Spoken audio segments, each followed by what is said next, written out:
السلام علیکم۔ آپ کے پاس سامنے اس وقت جو سکرین پر شخصیت موجود ہے یہ ہے سجاد حیدر یلدرم، جو کہ ہماری شامل نصاب سبق مجھے میرے دوستوں سے بچاؤ جو کہ آج ہم نے پڑھنا بھی ہے اس کے مصنف ہیں۔ اور سجاد حیدر یلدرم 1880 میں پیدا ہوئے اور 1943 میں ان کا انتقال ہوا، اور آپ کی کتاب خیالستان سے ہمارا سبق جو ہے وہ مقتبس ہے، ماخذ ہے خیالستان، جو کہ سجاد حیدر یلدرم کی تحریر ہے۔ سجاد حیدر یلدرم کی تحریر مجھے میرے دوستوں سے بچاؤ افسانہ ہے۔ اب ہم دیکھیں گے کہ افسانہ کہتے کسے ہیں۔ اس فرضی کہانی کو افسانہ کہتے ہیں جو مختصر، دلچسپ اور واقعاتی لحاظ سے زندگی کے کسی پہلو پر روشنی ڈالے۔ اس کے کردار فرضی ہوتے ہیں لیکن حقیقی نظر آتی ہے۔ اس کی طوالت اتنی ہوتی ہے کہ ایک ہی نشست میں پڑھا جا سکے، یعنی اگر ہم افسانے کا وحدت تاثر دیکھیں تو افسانے کی سب سے بڑی خوبی کیا ہے کہ اسے ایک ہی نشست میں پڑھا جا سکتا ہے۔ سبق مجھے میرے دوستوں سے بچاؤ کے مصنف کا تعارف ہم سب سے پہلے پڑھیں گے۔ جیسا کہ ابھی میں نے آپ کو بتایا کہ سجاد حیدر یلدرم اس کے مصنف ہیں، اور وہ 1880 میں پیدا ہوئے اور 1943 میں ان کا انتقال ہوا۔ ایک ایک اہم نقطے کو آپ نے انڈر لائن کرنا ہے تاکہ ساتھ ساتھ آپ کے MCQs تیار ہوں۔ شروع کرتے ہیں تعارف سجاد حیدر یلدرم کا۔ سجاد حیدر یلدرم کہ جد امجد کہتے ہیں باپ دادا پر دادا، یعنی ان کے اسلاف، ان کے بزرگ وسط ایشیا سے ہندوستان آئے۔ 1857 کی جنگ آزادی میں حصہ لینے کی پاداش میں جرم میں یا سزا میں ان سے جاگیریں چھن گئیں، ان سے ان کی جائیداد چھین لی گئی، تو وہ ملازمت کی طرف آ گئے۔ تو انہوں نے کیا کیا کہ ملازمت اختیار کی۔ یلدرم یوپی کے ایک قصبے نہٹور ضلع بجنور میں پیدا ہوئے۔ ان کا بچپن بنارس میں گزرا اور ابتدائی تعلیم یہیں حاصل کی۔ علی گڑھ سے BA کیا۔ اس کے ساتھ ہی ذاتی شوق سے ترکی زبان سیکھی، یعنی انہیں ترکی زبان سیکھنے کا شوق تھا، اور بغداد کے برطانوی قونصل خانے میں، بغداد عراق کا دارالحکومت کے برطانوی قونصل خانے میں، قونصل خانہ کہتے ہیں سفارت خانے میں، ترجمان کے طور پر کام کرنے لگے، یعنی کہ ترکی زبان بھی سیکھی، اور اس کے بعد عراق کا جو دارالحکومت تھا بغداد، اس کا جو برطانوی قونصل خانہ تھا، سفارت خانہ تھا، اس میں نمائندے کے طور پر کام کرنے لگے۔ کچھ عرصہ قسطنطنیہ استنبول میں بھی رہے۔ قسطنطنیہ پرانا نام ہے استنبول کا، اور ترکی زبان و ادب کا مزید مطالعہ کیا۔ علی گڑھ مسلم یونیورسٹی کے رجسٹرار کے طور پر کام کیا، یعنی دفتر کا محافظ، جس کو ہم کلرک بھی کہتے ہیں، جس کے ذمے تمام یونیورسٹی کا لکھت پڑھت کا کام ہوتا ہے۔ پھر جزائر انڈمان میں، یہ جزیرے کی جمع ہے، جزائر انڈمان میں ریوینیو کمشنر رہے۔ ریوینیو کمشنر جس کو آپ افسر مال بھی کہتے ہیں، یا ہم کہہ سکتے ہیں کہ ٹیکس کا محکمہ جو ہے وہاں پر کمشنر کے طور پر انہوں نے کام کیا۔ 1943 میں لکھنؤ میں وفات پائی۔ ان کا انتقال کب ہوا؟ 1943 میں، اور کہاں پر ہوا؟ لکھنؤ میں۔ اب ہم دیکھیں گے ان کی تحریروں کے بارے میں اور ان کے انداز تحریر کے بارے میں۔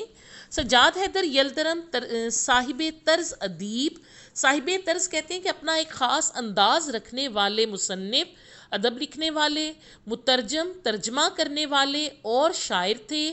افسانہ نویسی اور ترکی زبان سے اردو میں تراجم ترجمہ کی جمع ہے، ان کی شہرت کا سبب بنے، وجہ بنے۔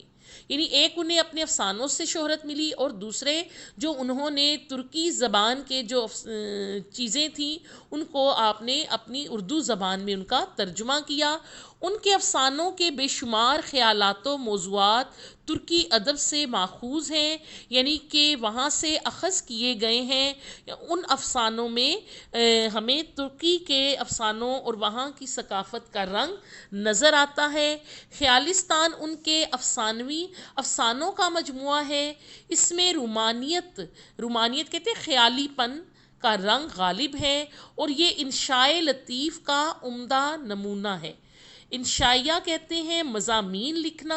اب انشاء لطیف کا یعنی ان کے افسانے جو ہیں، اگر ہم ان کو دیکھیں تو ہمیں وہاں پر مضمون کا رنگ غالب نظر آتا ہے، اور اگر ہم انشاء لطیف کا معنی دیکھیں تو لطافت کا حامل جو ہے وہ ان کا لکھا ہوا مواد ہوتا ہے۔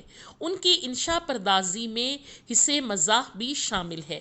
حصے مزاح کی حص یعنی ہلکی پھلکی ہنسی۔ اب ہم چلتے ہیں سبق کی طرف۔ سبق ہے ہمارا مجھے میرے دوستوں سے بچاؤ، اور سب سے پہلے ہم دیکھیں گے تدریسی مقاصد کہ سبق کو پڑھنے کا مقصد کیا ہے۔ معاشرے میں مختلف افراد کے غلط رویوں کی نشاندہی کرنا، ان کے بہت سے لوگ جو ہیں وہ غلط رویہ اپناتے ہیں اپنے رشتوں کو لے کر۔ دوستی کے مثبت اور منفی پہلوؤں کو اجاگر کرنا، منفی مین کہ اس کے جو نیگیٹو اور پازیٹیو یعنی ہمیں دوستی سے کیا فائدہ یا نقصان پہنچتا ہے اس پہلو کو سامنے لانا۔ وقت دولت ہے، وقت جو ہے وہ بہت قیمتی سرمایہ ہے، اور اس کی قدر و قیمت اور اس کی قیمت کے بارے میں یعنی اس کی اہمیت سے واقفیت اور یلدرم کے زبانوں بیان سے متعارف کروانا، یعنی ان کے انداز تحریر سے متعارف کروانا۔ یہاں پر یلدرم کا کہنا کیا ہے کہ بعض اوقات ہم اپنے دوستوں کی وجہ سے اپنے بہت قیمتی وقت کو ضائع کر دیتے ہیں، اس کے بارے میں جاننا۔ اس سے پہلے دیکھیں کہ مجھے میرے دوستوں سے بچاؤ۔ سبق جو ہے دوستوں کی کثرت اور تعلق کی شدت کیسی کیسی مشکلات سے دوچار کرتی ہے، یہی موضوع ہے اس تحریر کا۔ دوستی اللہ تعالیٰ کی بہت بڑی عطا ہے، محبت سمیٹ لیتی ہے زبانیں بھر کے رنج و غم، سنا ہے دوست اچھے ہوں تو کانٹے بھی نہیں چبھتے۔ محبت سمیٹ لیتی ہے زمانے بھر کے رنج و غم، سنا ہے دوست اچھے ہوں تو کانٹے بھی نہیں چبھتے۔ لیکن اسی دوستی جو انسان کی ذاتی زندگی کو متاثر کرے، لیکن وہ دوستی جو انسان کی زندگی کو متاثر کرے، اس روزمرہ زندگی کے امور امر کی جمع کاموں میں انسان کے لیے پریشانی کا باعث ہو، وجہ ہو، اور وہ دوستوں کی وجہ سے اپنے ضروری کام بھی نہ نمٹا سکے، تو وہ بے اختیار پکار اٹھتا ہے مجھے میرے دوستوں سے بچاؤ۔ دن کو چین نہ رات کو آرام ہے، ہجوم دوستاں سے جینا حرام ہے۔ یعنی وہ اپنے دوستوں کے بارے میں بتا رہے ہیں کہ ان کی وجہ سے زندگی حرام ہے۔ یہاں پر اب ہم دیکھیں گے سبق کی ابتدا، اور کوئی طلب ابنائے زمانہ سے نہیں، مجھ پہ احسان جو نہ کرتے تو یہ احسان ہوتا۔ ابنائے زمانہ کہتے ہیں دنیا دار لوگوں سے، یعنی کہ زمانے کے لوگوں سے۔ وہ کہتے ہیں کہ اب مجھے کوئی طلب تقاضا نہیں ہے میرا دنیا دار لوگوں سے، یعنی کہ زمانے کے لوگوں سے، مجھ پہ احسان جو نہ کرتے تو یہ احسان ہوتا، یعنی کہ یہ تمہارا مجھ پر سب سے بڑا احسان ہوگا کہ تم مجھ پر کوئی احسان نہ کرو۔ ابنائے زمانہ میں ابن کہتے ہیں بیٹے کو، تو ابنائے زمانہ زمانے کے لوگ۔ ایک دن میں دلی کے چاندنی چوک میں سے گزر رہا تھا کہ میری نظر ایک فقیر پر پڑی جو بڑے مؤثر کہتے ہیں پر اثر کرنے والے طریقے سے اپنی حالت زار، اپنی بری حالت لوگوں سے بیان کرتا جا رہا تھا۔ 2-3 منٹ کے بعد یہ درد سے بھری اسپیچ تقریر انہی الفاظ اور اسی پیرائے میں اسی طریقے سے، وہ کیا کہتے ہیں کہ دلی کے چاندنی چوک میں ایک فقیر جو تھا وہ اپنی حالت جو تھا وہ لوگوں کے سامنے بیان کر رہا تھا، اور وہ تھوڑی دیر کے بعد کیا کرتا تھا کہ اسی تقریر اسی بات کو دوبارہ سے بیان کرتا۔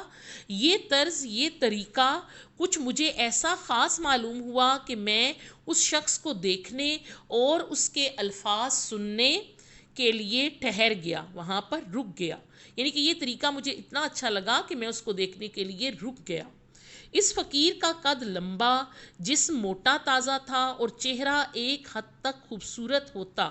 وہ کہتے ہیں کہ چہرہ خوبصورت ہوگا مگر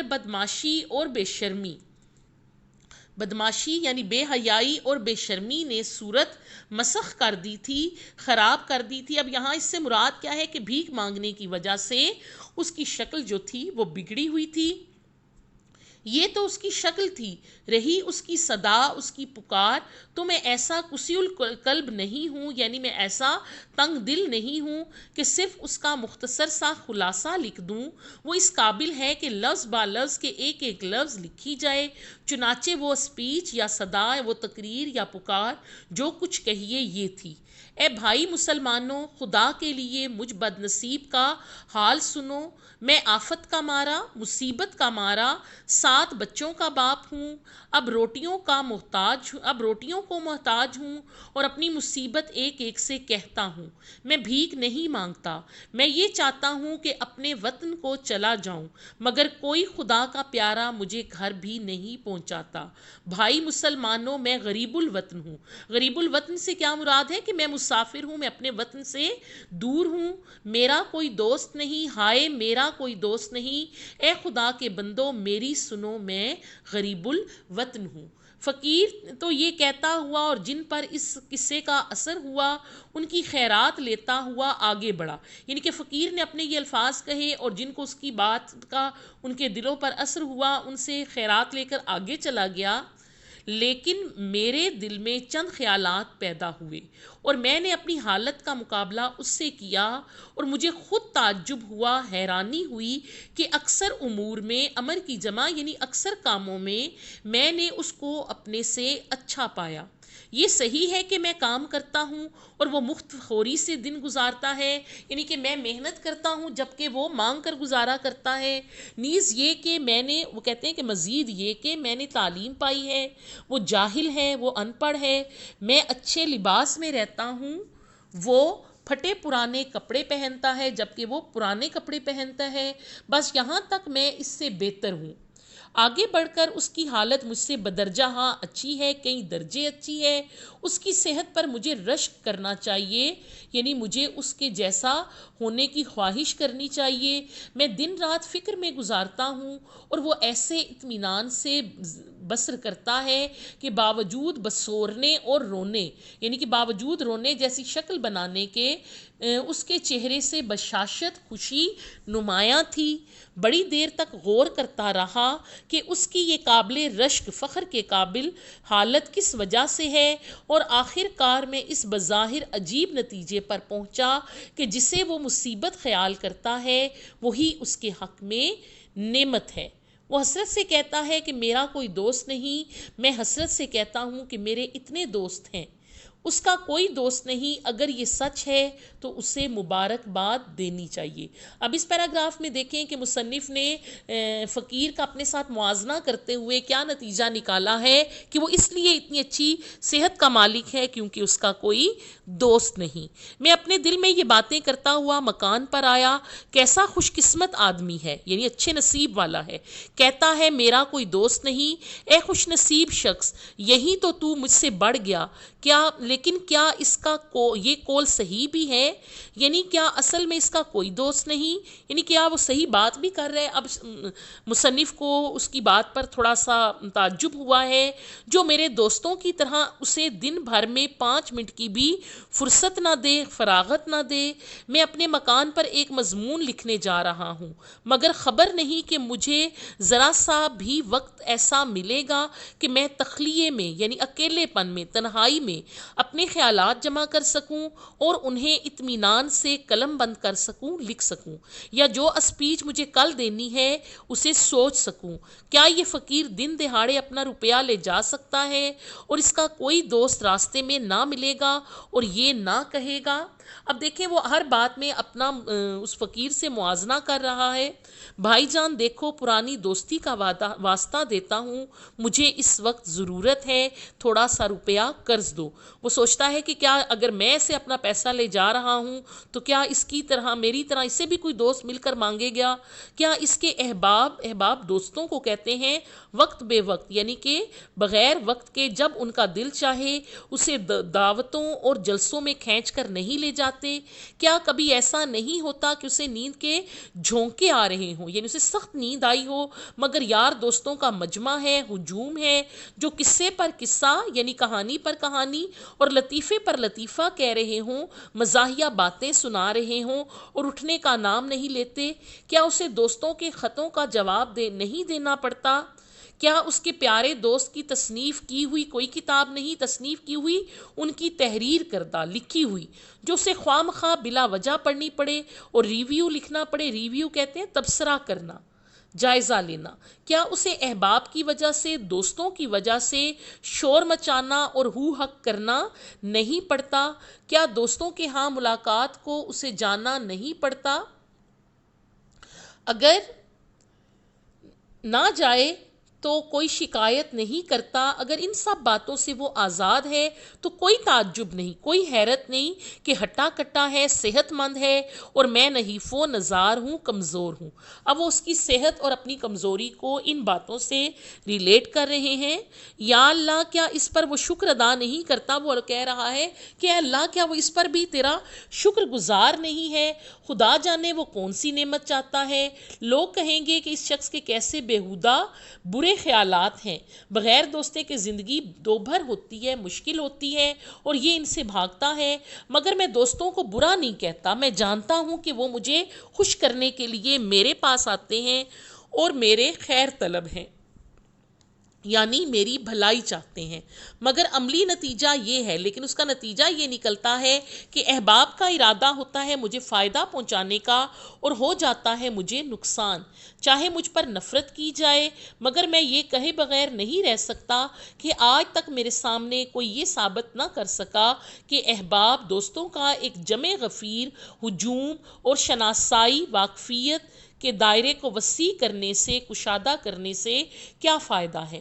میں تو یہاں تک کہتا ہوں کہ اگر دنیا میں کچھ کام کرنا ہے اور باتوں میں وقت ضائع عمر نہیں گزارنی ہے تو بعض نہایت عزیز دوستوں کو چھوڑنا پڑے گا, یعنی انہیں الوداع کہنا پڑے گا, چاہے اس سے میرے دل پر کیسا ہی صدمہ ہو. اب وہ اپنے دوستوں کے بارے میں بتائیں گے. مثلاً میرے دوست احمد مرزا ہیں جنہیں میں بھڑبھڑیا دوست کہتا ہوں, یعنی شور کرنے والا.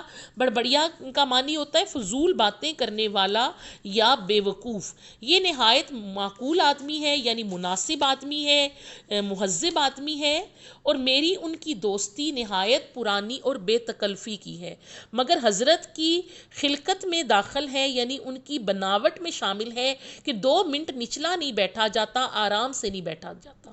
جب آئیں گے شور مچاتے ہوئے, چیزوں کو الٹ پلٹ کرتے ہوئے, غرض کہ ان کا آنا بھونچال کے آنے سے کم نہیں, طوفان کے آنے سے کم نہیں. جب وہ آتے ہیں تو میں کہتا ہوں کوئی آ رہا ہے, قیامت نہیں.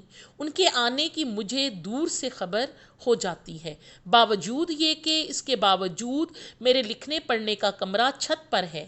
اگر میرا نوکر کہتا ہے کہ میاں اس وقت کام میں مشغول ہیں, مصروف ہیں, تو وہ فوراً چیخنا شروع کر دیتے ہیں کہ کم بخت بد نصیب کو اپنی صحت کا بھی کچھ خیال نہیں. نوکر کی طرف مخاطب ہو کر, خیراتی کب سے کام کر رہے ہیں؟ اب وہ نوکر سے پوچھتے ہیں. بڑی دیر سے. توبہ توبہ, اچھا بس 1 منٹ ان کے پاس بیٹھوں گا, مجھے خود جانا ہے. چھت پر ہوں گے نا, میں پہلے ہی سمجھتا تھا. یعنی وہ خود ہی سارے اندازے لگا لیتے ہیں. یہ کہتے ہوئے وہ اوپر آتے ہیں اور دروازہ اس زور سے کھولتے ہیں کہ گویا کوئی گولا آ کے لگا ہو. آج تک انہوں نے دروازہ کھٹکھٹایا نہیں اور آندھی کی طرح داخل ہوتے ہیں, یعنی انہوں نے دروازہ بھی نہیں کھٹکھٹاتے اور ایک دم سے دروازے کو لگتے ہوئے اندر داخل ہوتے ہیں. آہا ہا, آخر تمہیں میں نے پکڑ لیا, مگر دیکھو دیکھو میری وجہ سے اپنا لکھنا بند مت کرنا. اور ساتھ اس کو نہ لکھنے سے منع کرتے ہیں کہ تم لکھتے رہو. میں حرج کرنے نہیں آیا, نقصان کرنے نہیں آیا. خدا کی پناہ کس قدر لکھ ڈالا, یعنی کتنا زیادہ لکھ ڈالا. کہو طبیعت تو اچھی ہے, میں تو صرف یہ پوچھنے آیا تھا. واللہ مجھے کس قدر خوشی ہوتی ہے کہ میرے دوستوں میں ایک شخص ایسا ہے جو مضمون نگار, مضمون لکھنے والے کے لقب سے پکارا جا سکتا ہے. لو اب میں جاتا ہوں, میں بیٹھوں گا نہیں, 1 منٹ نہیں ٹھہرنے کا, تمہاری خیریت دریافت کرنی تھی. خدا حافظ. اب یہاں کیا ہوتا ہے, وہ چلے جاتے ہیں. یہ کہہ کے وہ نہایت محبت سے مسافہ کرتے ہیں, یعنی ہاتھ ملاتے ہیں, اور اپنے جوش میں میرے ہاتھ کو اس قدر دبا دیتے ہیں کہ انگلیوں میں درد ہونے لگتا ہے. ان کی گرم جوشی پہ بھی ان کو اعتراض ہے, اور میں قلم نہیں پکڑ سکتا. یہ تو علیحدہ رہا. اپنے ساتھ میرے کل خیالات میں سارے خیالات بھی لے جاتے ہیں. خیالات کو جمع کرنے کی کوشش کرتا ہوں, مگر اب وہ کہاں, اور دیکھا جائے تو میرے کمرے میں 1 منٹ سے زیادہ نہیں رہے. تاہم وہ اگر گھنٹوں رہتے تو اس سے زیادہ نقصان نہ کرتے. یعنی انہوں نے چند لمحوں میں اتنا نقصان کر دیا ہے کہ جو چند گھنٹوں میں بھی نہ ہوتا. اور دیکھا جائے کیا میں انہیں چھوڑ سکتا ہوں؟ میں اس سے انکار نہیں کرتا کہ میری ان کی دوستی بہت پرانی ہے. وہ سوال کریں کہ کیا میں انہیں چھوڑ سکتا ہوں, اور ساتھ ہی کہتے ہیں کہ مجھے اس بات سے انکار نہیں کہ میری اور ان کی دوستی پرانی ہے اور مجھ سے بھائیوں کی طرح محبت کرتے ہیں. تاہم میں انہیں چھوڑ دوں گا, ہاں چھوڑ دوں گا, اگر کلیجے پر پتھر رکھنا پڑے, چاہے دل پر مجھے پتھر رکھنا پڑے. اور لیجئے میرے دوسرے دوست محمد تحسین ہیں. اب وہ دوسرے دوست محمد تحسین کا بتا رہے ہیں. یہ بال بچوں والے صاحب ہیں اور دن رات انہی کی فکر میں رہتے ہیں. جب کبھی ملتے ہیں تو تیسرے پہر, یعنی ظہر کے بعد عصر کے وقت تقریباً, جب میں کام سے فارغ ہو چکتا ہوں, لیکن اس قدر تھکا ہوا ہوتا ہوں کہ دل یہی چاہتا ہے کہ 1 گھنٹہ آرام کرسی پر خاموش بیٹھا رہوں. مگر تحسین آئے ہیں, ان سے ملنا ضروری ہے. ان کے پاس باتیں کرنے کے لیے سوائے اپنے بیوی بچوں کی بیماری کے اور کوئی مضمون, یعنی کوئی عنوان ہی نہیں. میں کتنی ہی کوشش کروں مگر وہ اس مضمون سے باہر نہیں نکلتے. اگر میں موسم کا ذکر کرتا ہوں تو وہ کہتے ہیں بڑا خراب موسم ہے, میرے چھوٹے بچے کو بخار آ گیا, منجلی لڑکی درمیانی لڑکی کھانسی میں مبتلا ہے. اگر پالیٹکس یا لٹریچر یعنی ادب کے متعلق یا سیاست کے متعلق گفتگو شروع کرتا ہوں, بات شروع کرتا ہوں, تو تحسین فوراً معذرت پیش کرتے ہیں, فوراً معافی مانگتے ہیں کہ بھائی آج کل گھر بھر بیمار ہے, مجھے اتنی فراغت کہاں کہ اخبار پڑھوں. اگر کسی عام جلسے میں آتے ہیں تو اپنے لڑکوں کو ضرور ساتھ لیے ہوتے ہیں اور ہر ایک سے بار بار پوچھ رہے ہوتے ہیں کہ طبیعت تو نہیں گھبراتی, پیاس تو نہیں معلوم ہوتی. کبھی کبھی نبض دیکھ لیتے ہیں اور وہاں بھی کسی سے ملتے ہیں تو گھر کی بیماری کا ذکر کرتے ہیں. یہ تو تھے ان کے دوست محمد تحسین. اب ہیں ان کے تیسرے دوست. اسی طرح میرے مقدمہ باز دوست ہیں جنہیں اپنی ریاست کے جھگڑوں, اپنی ملکیت کے جھگڑوں, اپنے فریق مخالف, اپنے یعنی جن کے ساتھ ان کے جھگڑے ہیں کی برائیوں اور جج صاحب کی تعریف یا مذمت, تعریف اس حالت میں کہ جب انہوں نے مقدمہ جیتا ہو, اور کوئی مضمون نہیں, کوئی عنوان نہیں.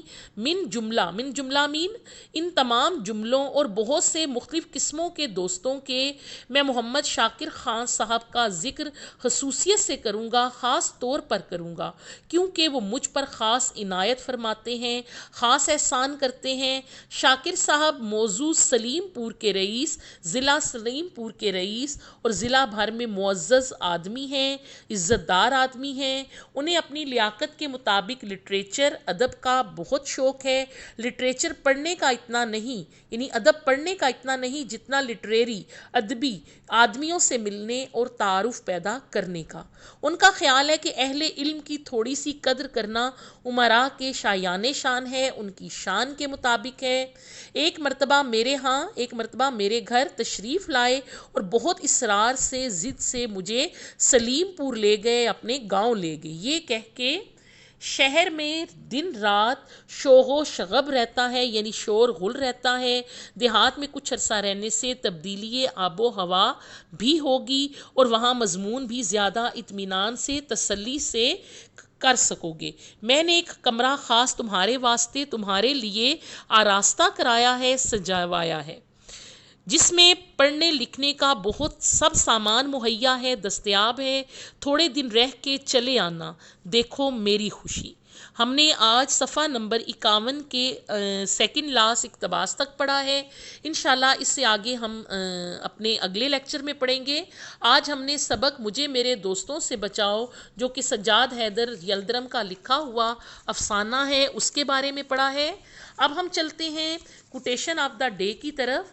ماں اپنی زبان کی تیزی اس ماں پر نہ آزمائیں جس نے آپ کو حرف حرف بولنا سکھایا۔ رسول اللہ صلی اللہ علیہ وآلہ وسلم کا ارشاد ہے، اللہ نے تم پر ماؤں کی نافرمانی اور بدسلوکی، برے سلوک کو حرام کر دیا ہے۔